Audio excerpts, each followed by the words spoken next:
Joel and I worked together in the core classes, and we self-selected our group. They don't do that anymore. But Really? we wound up with a really good I group. didn't know that. That's one of our FEMBA Council improvements.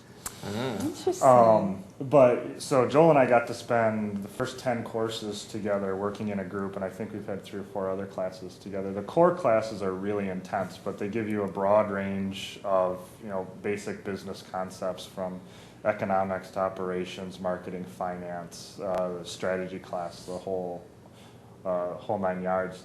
Electives, you can choose to do whatever you want. Everyone comes out of here with the same degree. You get an MBA. People don't get MBAs in finance or marketing or something else. Which I like, actually. Yeah, I think that's a really nice thing. And it gives you the opportunity to take a broad range of things. Joel talked about it, and I feel the same way. I've had a couple marketing classes, a couple finance classes, some operations classes, and really was able to get a more general background. And the electives let you round out those things, maybe focus on some weaknesses you have or on something that you want to find a little bit more information out about. To maybe explore as a career option. So that's what I used my electives for, and I liked it. So some of the parts of the core are really, really no nonsense, to the point that Victor Tabush, I was teaching one of our early econ classes, something like that, where we're studying the discussion about marginal benefit versus marginal cost, basically bang for the buck, and he suddenly turns around and says, "This means for some of you that putting in enough effort to get an A in my class may have too high a marginal cost to actually justify doing that." And to a FEMBA, that a professor would be bold enough to actually dare suggest that someone would intentionally choose to do less work was just hilarious. But at the same time, the same principles really do apply if you're trying to figure out how to balance the rest of your life. I think that really speaks, though, to the faculty's understanding of what a FEMBA goes through. Yeah, I have a class right now where the professor opens up every class saying, "I can't believe you guys are doing this.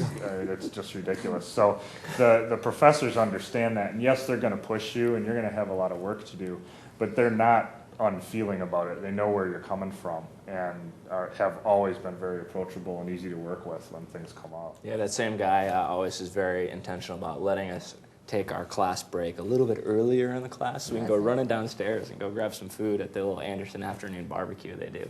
So Yeah, I think for me the elective process was interesting because I wasn't necessarily sure. Well, like I was saying, I'm glad that we didn't necessarily have to specialize in finance or operations or something, because for me, there were classes in a variety of different topics that I was interested in, including some finance, some more macro classes. I'm taking a class now that's more on global markets and emerging economies, which I think is just fascinating. Some that are, in some sense, complete opposite, looking more at management and how do you move an organization from its infancy into a professionally managed one, which I think is really relevant for a lot of interest in the class. It has to do people who want to do startups or who want to work in entrepreneurial organizations. So I was really glad that there was the mix, and I think sometimes the titles don't necessarily, the title of the class doesn't necessarily describe well what goes on in that class. And so the one thing that's nice that I relied on is not only the Anderson feedback of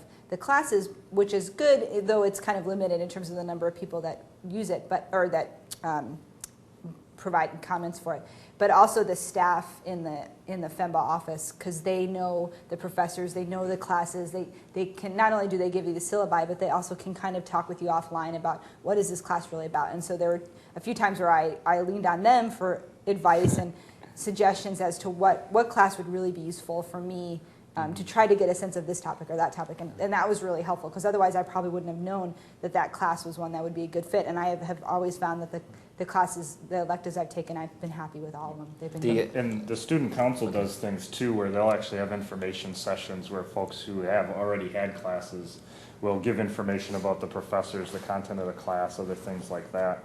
I've had a number of friends who've contacted professors prior to taking classes just to get an idea what the course was about, the topics, the workload. Yeah, and they'll respond to you, and they'll completely respond to you. They're very open to all of that. So there's all kinds of I've done that information. too. You don't have to go in blind, No.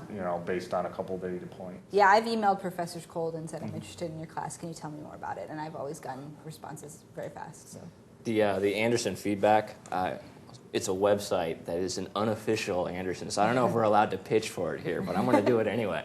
To say, I think it was set up by some alums or things like that. But it's really no holds barred commentary about professors, what they liked. You can give people scores, what they thought was brilliant, particular classes, all those kinds of things that were they're really pretty helpful when you're trying to decide what you think is out there. And also take it with a grain of salt. I mean, course. it's not people, like it's a small small sample size of the overall. You're going to get people who are really happy or really upset with the class. You don't get a lot of the. There's some professors you get bipolar feedback. Yeah, and sometimes you got to understand that. But I think the point in all of what we're saying is that you don't have to be limited in there's lots of sources of information for choosing good electives and choosing ones that make sense for you. And so I think, to me, that would be the takeaway that I would want to say. Well said. Well said. Okay.